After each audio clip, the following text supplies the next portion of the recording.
सबसे पहले तो मैं आप सबका धन्यवाद दूंगा पत्रिका टीवी का कि आज आपने हमारे पूर्व छात्र संघ अध्यक्ष और जो हमारे भाई लोकसभा को भी रिप्रेजेंट करते हैं, विधानसभा के अंदर भी हमारे साथी है। और एक बात आपको ये भी मैं बताना चाहूँगा, जब 2004 के अंदर छात्र संघ चुनाव बंद कर दिए थे पुरानी उस समय की सरकार ने, तब छात्र संघ चुनाव को शुरू कराने के लिए मैं विधायक था। 2010 में रघु शर्मा जी थे, प्रताप जी थे, और हम 3, 4, 5 लोगों ने, ये सत्ता दल के अंदर थे और मैं विपक्ष में था, फिर भी हमने विधानसभा की बेल के अंदर धरना दिया आप लोगों के लिए। और हमारे मन के अंदर ये इच्छा थी कि हम कॉलेज विश्वविद्यालय की राजनीति से निकलें तो हमारे छोटे भाइयों को मौका मिलना चाहिए, क्योंकि छात्र राजनीति से जो भी चुन के आता है वो दबंग होता है, वो लड़ाई लड़ता है, वो संघर्ष करके ही राजस्थान विश्वविद्यालय के अध्यक्ष पद पर काबिज होता है। और हम सब यहाँ जो बैठे हैं, अब आपके लिंगदो कमेटी जब से आई है, मैं तो लिंगदो कमेटी का हमेशा विरोधी रहा हूँ। मैंने विधानसभा के अंदर भी बार बार लिंगदो कमेटी को भंग करके पुराने हिसाब से चुनाव कराने की बात कही थी, क्योंकि एक व्यक्ति अगर एक बार चुनाव लड़ता है और वो 150 वोट से 200 वोट से हार जाता है तो उसको दोबारा मौका मिलना चाहिए। हम भी 2 बार चुनाव लड़े, ये भी 2 बार लड़े, आप 3 बार लड़े ना, लाउट जी 3 बार लड़े, रघु शर्मा जी अच्छा 2 बार लड़े। तो मतलब अगर उस समय लिंगदो कमेटी होती तो आज हम विधानसभा के अंदर नहीं होते। तो लिंगदो कमेटी के आधार पर जो चुनाव हो रहे हैं उससे तो मुझे कोई नहीं लगता कि कोई छात्र राजनीति कोई बहुत बड़ा बदलाव लाएगी।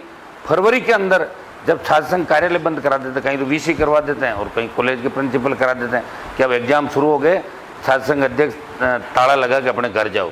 तो मेरे हिसाब से तो जो लोकतांत्रिक व्यवस्था के तहत चुनाव होने चाहिए, ये लिंगदो कमेटी की सिफारिशों को सरकार ने जो लागू किया है वो गलत है।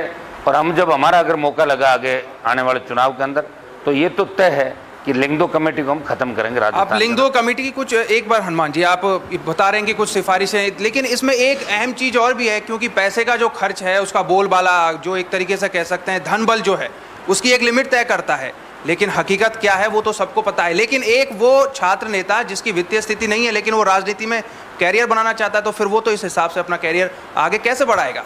देखो, जो संघर्ष करता है निश्चित रूप से उसको आगे जगह भी मिलती है। यहाँ से 1 दर्जन से ज़्यादा विधायक राजस्थान की विधानसभा के अंदर है, और देश के अंदर भी बहुत बड़े नेता, चाहे लालू प्रसाद यादव हो, रामविलास पासवान, ऐसे नेता छात्र संघों ने दिए हैं जिन्होंने देश की राजनीति के अंदर भी बहुत बड़ा नाम कमाया, और वो गरीब घर से उठ के भी ऊपर गए। ऐसा नहीं धन बल से ही सारी चीज़ें विजय हासिल की जाए, बिना धन बल के भी अगर आप संघर्ष करोगे, हिम्मत रखोगे और लक्ष्य आपका अगर निर्धारित रहेगा, जैसा रघु शर्मा जी ने बताया था, तो निश्चित रूप से आप उस पद के उसमें भी वो पद हासिल करोगे। और दुर्भाग्य इस बात का है कि आजकल तो विश्वविद्यालय के मुख्य द्वार पे जैसे ही कोई संगठन या छात्र संघ का चुनाव लड़ने वाले पदाधिकारी या कोई लीड करने वाला अगर छोटी सी बात को लेकर धरना देता है या प्रदर्शन करता है तो फटाक से पुलिस आ जाती है, लाठीचार्ज कर देती है। अभी 2-3 साल पहले मैंने देखा कि गर्ल्स लाठीचार्ज के अंदर घायल हो गई थी। मतलब कैंपस के अंदर जो स्वायत्ता थी वो खत्म हो गई। चाहे जिसको कुलपति बना दो, कुलपति शिक्षा मंत्री घर बैठा रहता है, छात्र संघ अध्यक्ष अपने जो बड़े नेता है, निर्दलियों का तो मैं नहीं कहता, लेकिन बाकी सब, मैं तो कहता हूँ कैंपस विश्वविद्यालय के अंदर बड़े दलों को अपनी राजनीति नहीं करनी चाहिए, इनको खुला वो होना चाहिए, इंडिपेंडेंट। इससे ज़्यादा फायदा होगा। बाकी बड़े नेताओं के फिर एक ग्रुप में बढ़ जाते हैं और फिर दूसरे काम में लग जाते हैं। तो स्टूडेंट्स, आपका प्रोफेसर से कोई सवाल इस बारे में? वर्तमान परिप्रेक्ष्य में अगर छात्र राजनीति की बात करें तो जो पहले का समय था वहाँ उस समय कमिश्नरेट भी लागू नहीं था। वर्तमान समय में चाहे पुलिस प्रशासन की बात करें या विश्वविद्यालय प्रशासन की बात करें, कहीं ना कहीं छात्र राजनीति को नपुंसक बना दिया है। तो इसके ऊपर हमारे जो सभी लोग यहाँ पैनलिस्ट बैठे हैं, तो इसके ऊपर आपकी क्या राय है? हम लोग पोस्टर लगाते हैं, बैनर लगाते हैं, या हमारी मांग के लिए हम कैंपस में भी विरोध करते हैं तो हमारे ऊपर 3PD जैसे संगीन मुकदमे लगा देते हैं? क्या हम लोग यहाँ राजनीति करना चाहते हैं? छात्र राजनीति की प्रथम पाठशाला है, लेकिन हम इस छात्र राजनीति की ओर किस ओर ले जा रहे हैं? क्यों, क्या वास्तव में यहाँ पुलिस प्रशासन और विश्वविद्यालय प्रशासन का दबदबा बढ़ता जा रहा है? अगर वो संघर्ष करके कोई आदमी आएगा तभी तो आपकी तकलीफ को समझेगा। मैं तो आपको भरोसा दिलाता हूँ, हमेशा आपके लिए हम लड़े। ये सत्ता पक्ष में थे, ये बैठे थे उस समय चुनाव कराने के लिए, और लिंगदो कमेटी से चुनाव नहीं हो। अगर लिंगदो कमेटी की सिफारिश को ख़त्म कर दो तो अपने आप जो आप चाहते हो वो हो जाएगा। और हम जो आप कहना चाहते हो हम समझ गए कि पुराने जो भी लोग बैठे हैं वो कभी नहीं चाहेंगे कि नए लोग राजनीति के अंदर आए, क्योंकि उनकी दुकानें बंद हो जाएगी पुराने लोगों की, तो वो जानबूझ के आपको रोकना चाहेंगे। मैं तो मेरी तरफ से आपको भरोसा दिलाता हूँ कि अगर मुझे कहीं भी मौका मिला तो आपकी पुणे छात्र संघों की जो महत्व था वो स्थापित होगा। हमारे जमाने के अंदर राजस्थान विश्वविद्यालय का छात्र संघ का अध्यक्ष एसपी कलेक्टर को फ़ोन करता या गवर्नर से बात करता तो इमीडिएट बात भी हो जाती थी और कुलपति खुद मिलने के लिए छात्र संघ अध्यक्ष को ढूंढते रहते थे।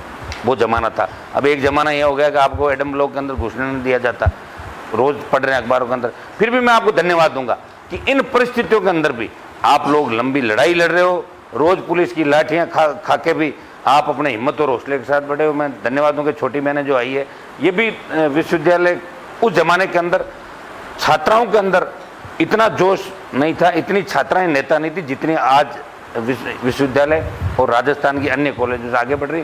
लेकिन हम चाहते हैं कि आप यहीं पर नहीं रहो, आप विधानसभा के अंदर आओ, लोकसभा में पहुंचो। मैं तो मेरी तरफ से आपको भरोसा दिलाता हूँ, हनुमान बेनीवाल आपके लिए लड़ेगा और हर जगह आपके लिए संघर्ष करेगा। कहने की आवश्यकता नहीं। यहाँ बैठे सारे करीब जो विश्वविद्यालय के अध्यक्ष रह के विधानसभा के अंदर पहुँचे, हम सब आपकी भावनाओं को समझते हैं, सब आपके साथ हैं। जानबूझ के सरकार ने छात्र संघों को पंगु बना दिया, इनकी कुलपति की और इनकी सबकी प्रिंसिपल की दादागिरी सब जगह राजस्थान के अंदर चलती है। कई जगह तो ड्रेस कोड लागू कर दिया प्रिंसिपल ने कि क्या आप ऐसे ड्रेस पहन के आओगे। एक छात्र संघ अध्यक्ष मुझे कह रहा था कि प्रिंसिपल ने कहा कि ऊपर का बटन बंद करो, आप अपना बटन बंद। तो ऐसी परिस्थितियां अगर हो जाएगी मेरे भाइयों, तो मुझे नहीं लगता कि कोई लोकतंत्र होगा। हमें नए लोकतांत्रिक व्यवस्था को स्थापित करने की आवश्यकता है और इसके लिए आपको संघर्ष करना होगा।